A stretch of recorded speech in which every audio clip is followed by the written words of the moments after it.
Thank you for joining us today for our WESTWEEK Keynote panel, The New American House and Garden. In a few moments, we look forward to diving into an intelligent and dynamic conversation. First, we would like to introduce our moderator, Sally Finder. Sally Finder is Senior Architecture Editor for Traditional Home magazine, where she covers architecture, interior design, kitchens and baths, gardens, and sustainability. Before joining the team at Traditional Home, she was a home and design editor for other Meredith Corporation magazines, including Better Homes and Gardens, Country Homes, and Renovation Style. When she's not writing, editing, or scoping out great design, she's probably out running. Thank you, Sally, for leading today's panel. I'll turn it over to you. Hello, everybody. I'm so excited to be here today for this panel discussion on the New American House and Garden. First, I'd like to introduce our panelists. So first of all, a very warm welcome to Wade Weissman, founder and principal of Wade Weissman Architecture. Wade has spent the last 25 years designing classically inspired estates of many genres around the world. His firm's work has been highly praised for its attention to craftsmanship and design detail, and for lending homeowners a feeling of resort living right at home. Wade Weissman Architecture has a central office in Wade's hometown of Milwaukee, as well as offices on the East and West Coast to best service projects nationwide. Wade is an active member of both the Institute of Classical Architecture and Art and Design Leadership Network, a passionate supporter of the arts and the Human Rights Campaign, and a recipient of the prestigious Schutze Award. He released his first book, Heirloom Houses, featuring 15 of his beautifully crafted homes. And currently he's working on projects across the country, including Beverly Hills, Montecito, Miami Beach, Pittsburgh, and Milwaukee. Wade's custom residential sector is flourishing while also growing a master planning arm for hotels, new communities, and wineries for brands seeking custom, unique designs. On all projects, Wade believes wholeheartedly that a collaborative approach to design always yields the greatest results. So welcome, Wade. Thank you very much. Nice to be here. And next up, we have David Dalton, who is principal and owner of David Dalton, Inc. Global design talent David Dalton established his award-winning Los Angeles-based design firm in 1987 and has been creating stylish interiors, custom furnishings, and decorative products ever since. David, who studied set design and film at UCLA and Art Center College of Design, taps this background to create dramatic spaces for a client list including Olympic athletes and world-class film and recording artists. David Dalton, Inc. specializes in both commercial and residential interior design and has completed a rich variety of international interior projects. Residential projects range from the large-scale new construction design and planning of an Oxford country estate to the luxe interiors of a Beverly Hills Tudor manse to the remodeled interiors of an urban Chicago contemporary loft. Commercial projects include hotels, retail spaces, spas, sanctuaries, medical facilities, and more. David believes his job is to set the stage for meaningful lives to play out on. So let's say hello to David. Glad to be here today. And I love your pool. And last but certainly not least, we have Pamela Burton, a fellow of the American Society of Landscape Architects. She's also a lead green associate and principal and president of Pamela Burton and Company. Pamela combines an extensive knowledge of plant materials and the history of landscape with an interest in architectural spaces that have symbolic resonance. As founding principal of Pamela Burton and Company, with over 40 years of professional experience, Pamela continues to advance the firm's approach into more sustainable avenues and plays a critical role in developing site and program analyses, initial concepts, design development, client presentations, and construction observation. In addition to decades of project across civic, commercial, institutional, and private residential realms, Pamela has taught extensively and written 2 books. Private Landscapes, Modernist Gardens in Southern California, published in 2003, profiles of suburban gardens designed by mid-century modernists. A second book, published in 2010, Pamela Burton Landscapes, focus on the interrelationships and crossovers between 20 of Pamela Burton and Company's private and public projects. So a warm welcome to everyone. I'm so glad you could be here today. And let's just dive right into the discussion because I can't wait. So first off, with our focus on the new American home and garden, I'd like to start out by asking you folks, how life during the past year, during the pandemic, has changed people's priorities when it comes to their homes. I'm wondering, what is luxury today, and how has your design process accommodated this new vision of luxury? Wade, let's start with you. Okay. It's interesting. I think people are sort of getting back to basics, so to speak. And what's really interesting is when this pandemic set in, and I was in California during the sort of lockdown phase, we were all kind of wondering as business owners and industry, providers, what our industry was going to sort of be up against. And in the back of my mind, I sort of thought that with people spending more time at home, there might be an opportunity for them to start re-examining their living environment. I did not expect it to happen so quickly, to turn into work so quickly, I should say. But it seems like there's been a lot of pent-up demand, and that people spending time at home, being forced to spend time at home, work at home, live at home, their children being at home, educating. We found that everything that our home serves us amplified in the last year. And I think that this awareness has been such a wonderful sort of awareness that has sort of come out of the pandemic, and it really became to sort of create some real needs, I think, in a lot of our clients' needs of their dwelling. And those needs shifted a little bit from being, entertainment sort of centered and all of those things to just living, thriving living. How do you educate your children? How do you create some wellness? How do you get a chance to take some time for yourself when all of a sudden you're surrounded with now a home that is having to serve so many new needs? So this has been an extraordinary year for us, and in examining, working with our clients and helping to sort of prioritize the things that are most important to them. Right. I think that really speaks to, the luxury of time and space in your own home. Yes. And David, what do you think about that topic?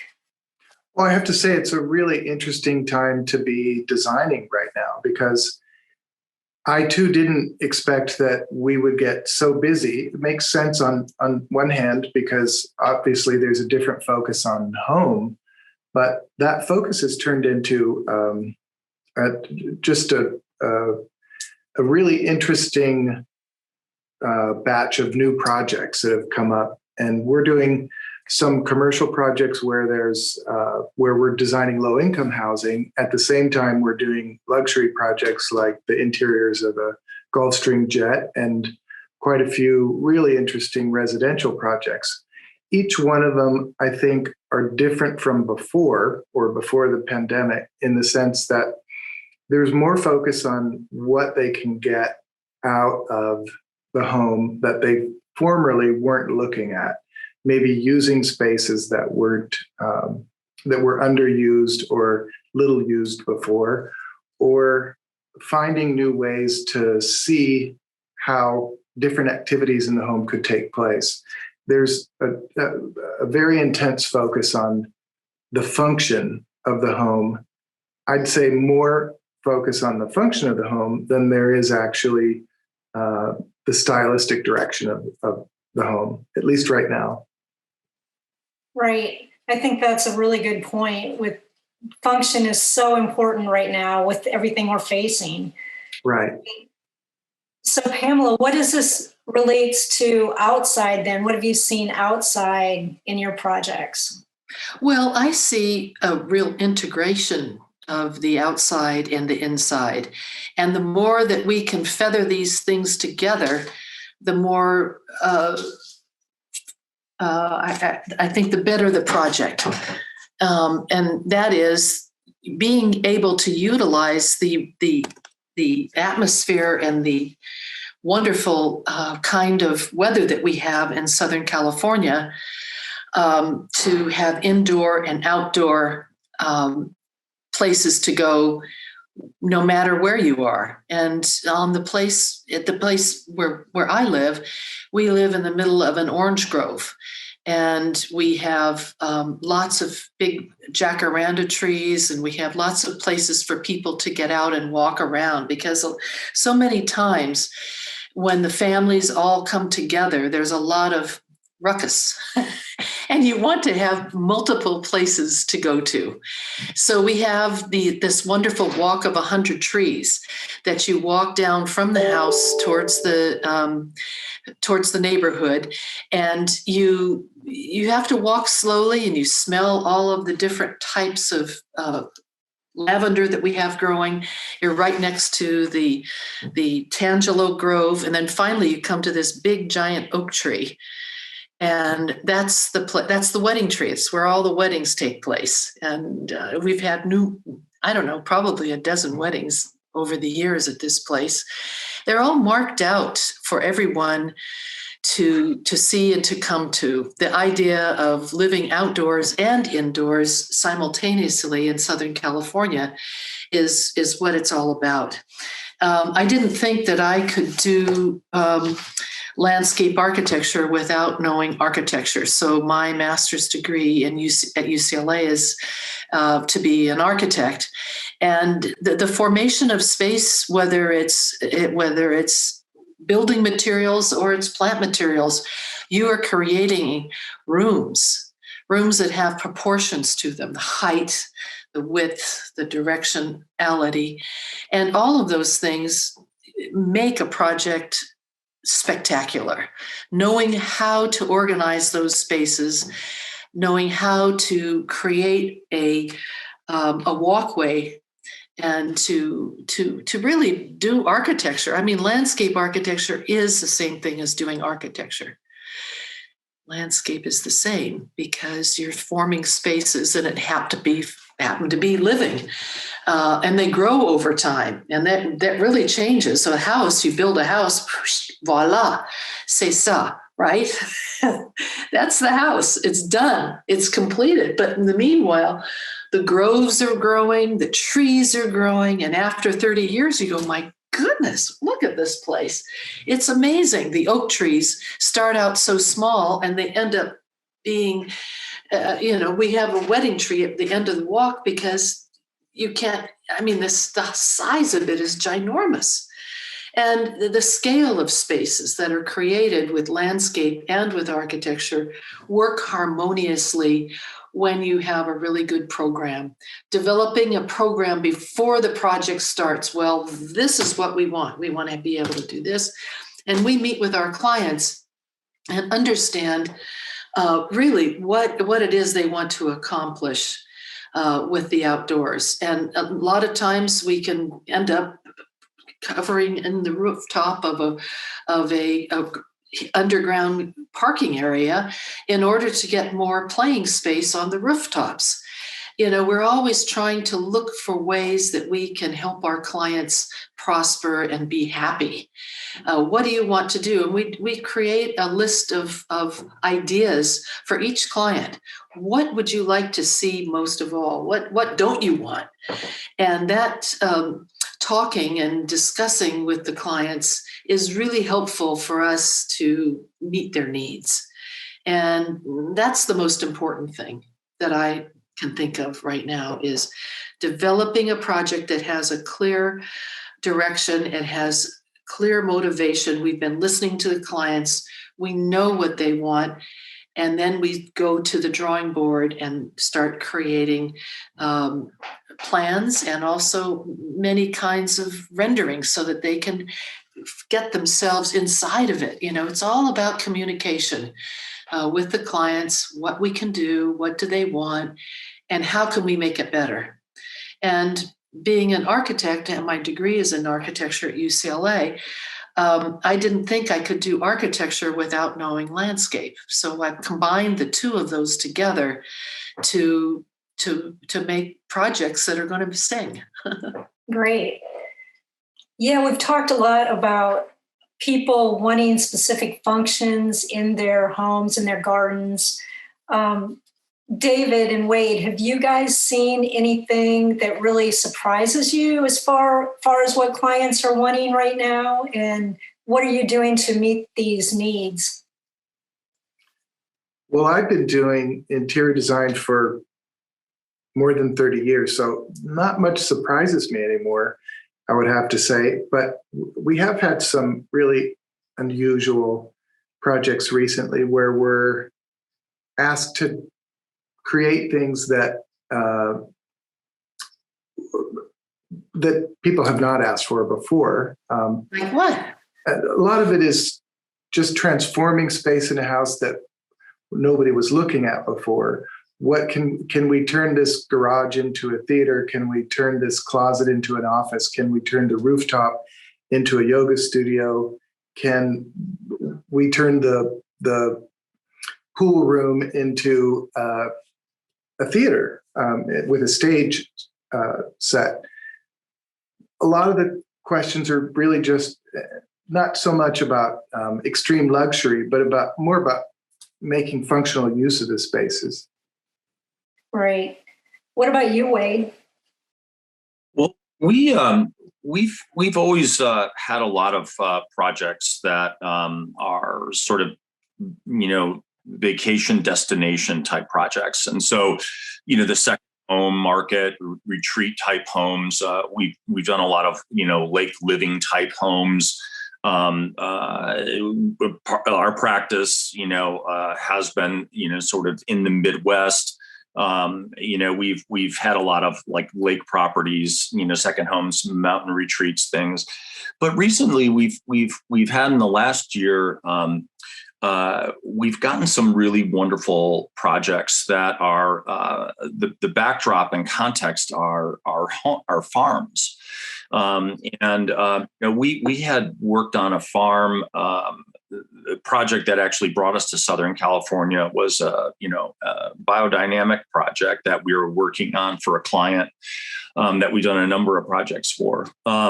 And then recently, in the last year, that project was completed about a year ago. We picked up a number of projects here in the Midwest that are centered on farms, actually. And what's been really fun is, the buildings themselves, the traditional utility buildings. People are discovering these really wonderful spaces, these little barns and sheds, milk houses, hay lofts, you name it, purposing those into something completely different. So, we, I don't know what, 25, 30 years ago started, doing a lot of work in kitchens and remodeling kitchens. And so all of a sudden that utility space that, in some of our bigger residences, which were for staff, all of a sudden became places where people wanted to spend a lot of time, and, everybody's party ends up in the kitchen. Well, now we're getting into these utility sheds and, milk houses and corn crates. And, these are really fabulous little buildings. And so what are you doing with the spaces? We're turning them into entertainment spaces for people. They're all of a sudden, they're like, hey, we have the shed. We were thinking about putting a pool someplace. Let's tuck it up against the shed and let that become the pool house. And all of a sudden, or a game space, or one was just repurposed into a health and wellness center for an estate that we're working on. And now we're we're going to be redoing the main residence and tearing it down and building a new main residence. But there were 10 buildings on this property, and so now the root cellar is going to be the wine cellar, and the little shed that's next to that is going to end up becoming a sort of party space. And now we're thinking about maybe making the pool close to that, so that this becomes sort of this collection of follies. There's a gazebo there, a croquet lawn. So all of a sudden, that sounds fun. Yeah, having a destination to go to. Yes, exactly. Right on the same property. So those kinds of projects are very intriguing for us, because not only do we get to redo sort of a forgotten building in a forgotten space, but that utility aesthetic becomes highly sought after for me in particular, because I love the emboldened spaces that we get out of it. So these are really intriguing opportunities, I think, because they are different than what our traditional projects have been sort of centered about. And so that's fun. Yeah, I mean, that's so cool. Everybody's looking at things in a new way, whether it be an unused bedroom or an unused barn. And it's just so creative. There's so much creativity going on right now. And I think that's so fantastic.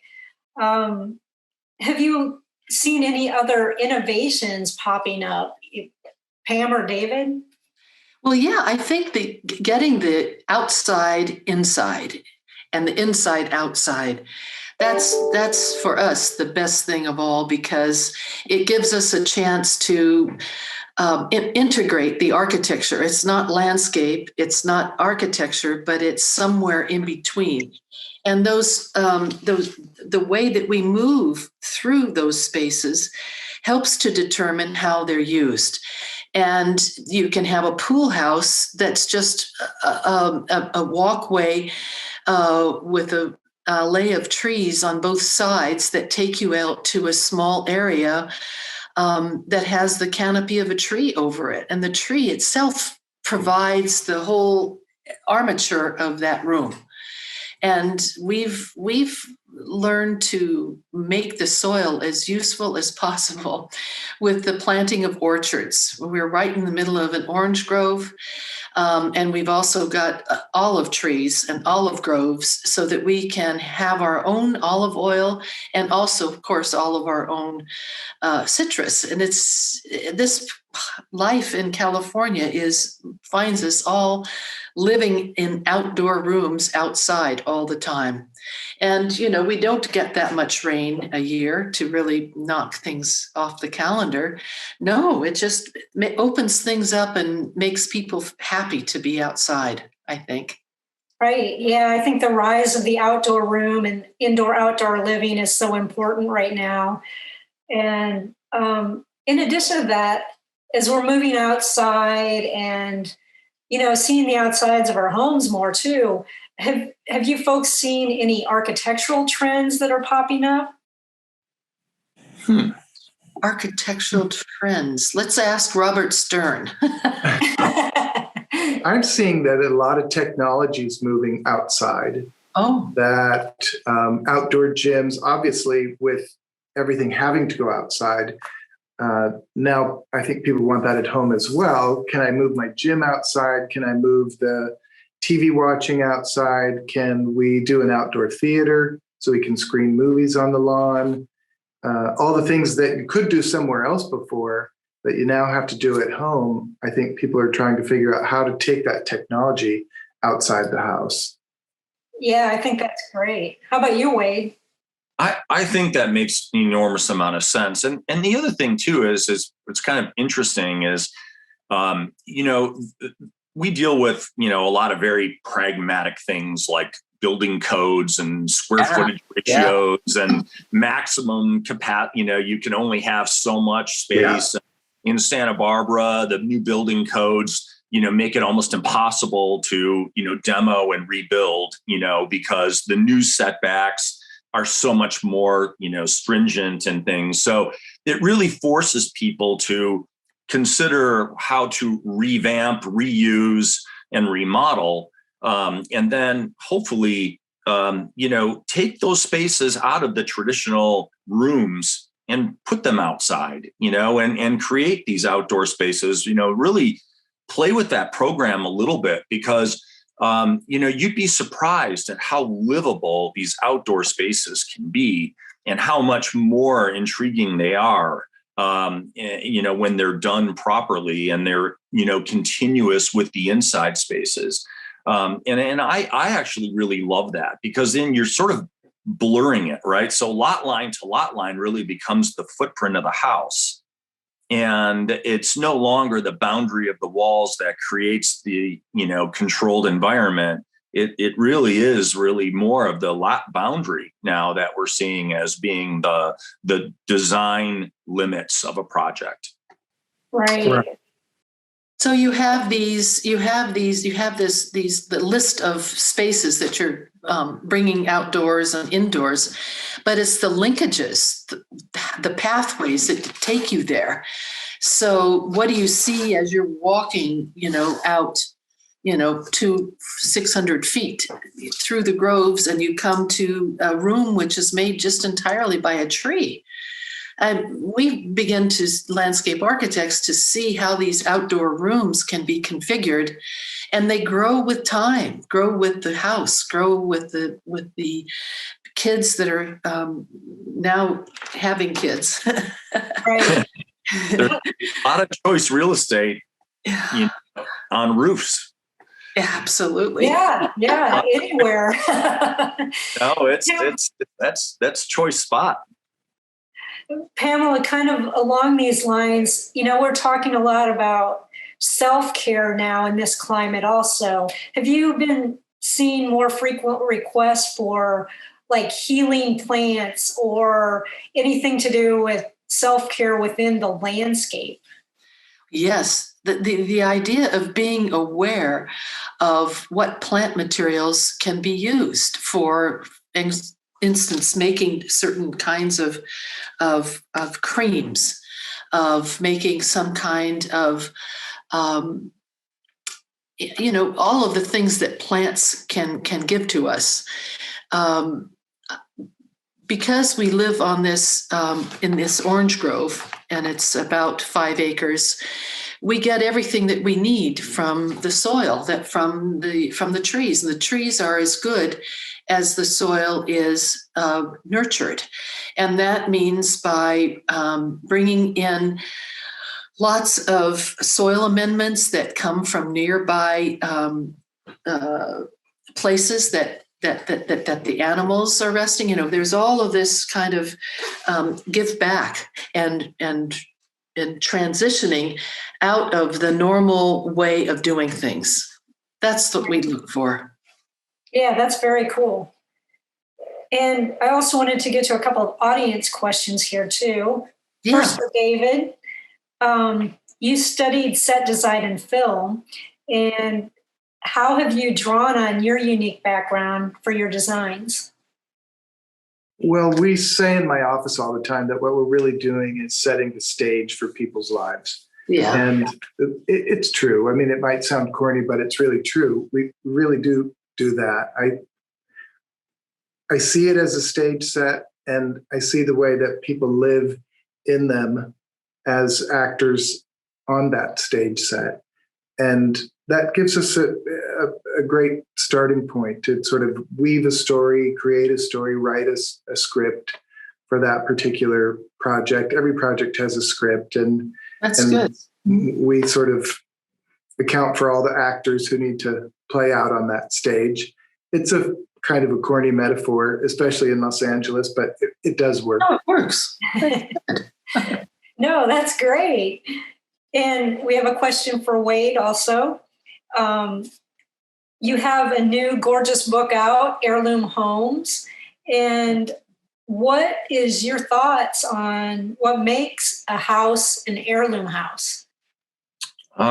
That's a really good question. Well, I think that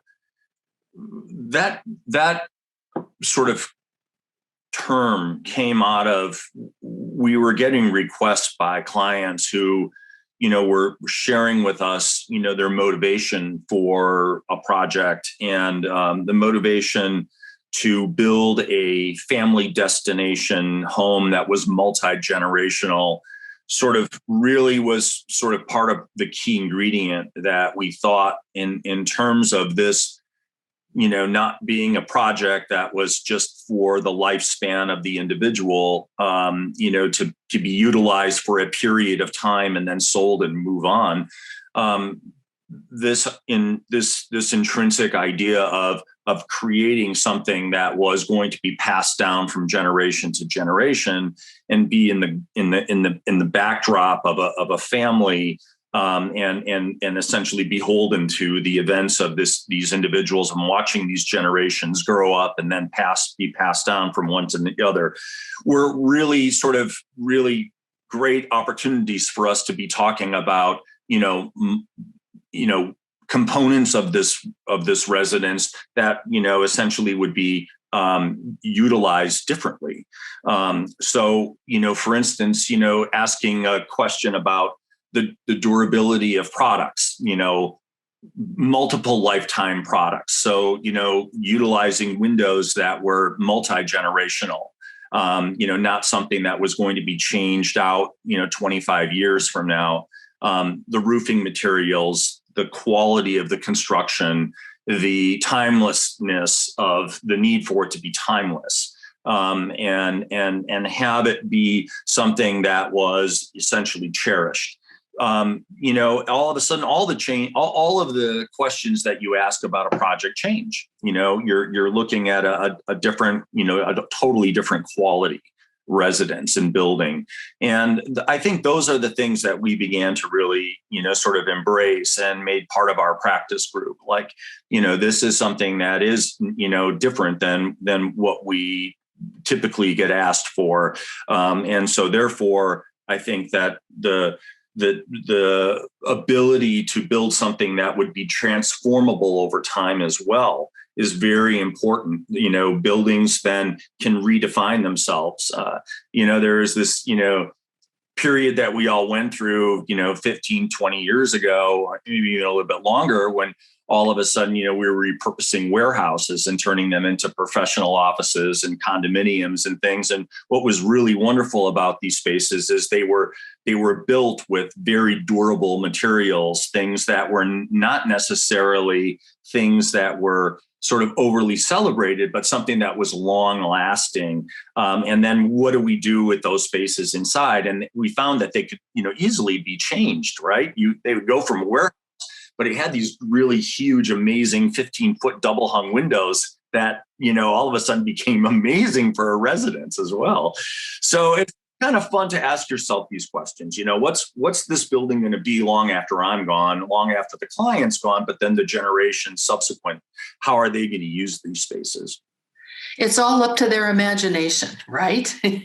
You're going in and especially working in turning a warehouse into something that is a family house is wonderful, because then the kids get to play a big role in what their spaces are going to be like, and how do you create a roof within a cavernous large building. Well, that's what everybody was doing in the 60s and 70s, was to be able to get a hold of traditional large buildings and then subdivide it inside and turn it into a whole range of different projects and different rooms that could be used. And so, yeah, it's changed. Now, I think people are more concerned about how the different buildings on a property are going to relate to each other. And as people occupy these larger sites, there can be a series of walking paths that you can walk around, and we call it the circumambulatory path, where you've got enough being inside, you go outside and you do this circumambulatory walk, and you're able to sort of stand back and look at the house and say, well, that's what goes on in there, huh? You have a little bit more observation on yourself and your family and your friends, and in a very positive way. How can we improve this? How can we make it better and easier for people to be happy there? The comfort level is what's important, not so much the diagram or the extent of the architecture, but what's the takeaway from the family, and how they get along in all of these different rooms, whether they're indoors or outdoors. Right. We're almost out of time. David, did you have anything you wanted to add kind of on this line of thinking about homes and spaces that last and, fulfill a family's needs? Well, we're doing a project right now that is a 100-year-old house, and wow, it was a house built originally for Ginger Rogers and her husband Lou Ayres in a part of Hollywood that has the most incredible view. And the house is special. It has some fantastic romantic details to the original architecture, but it also has had some strange remodels happen over the years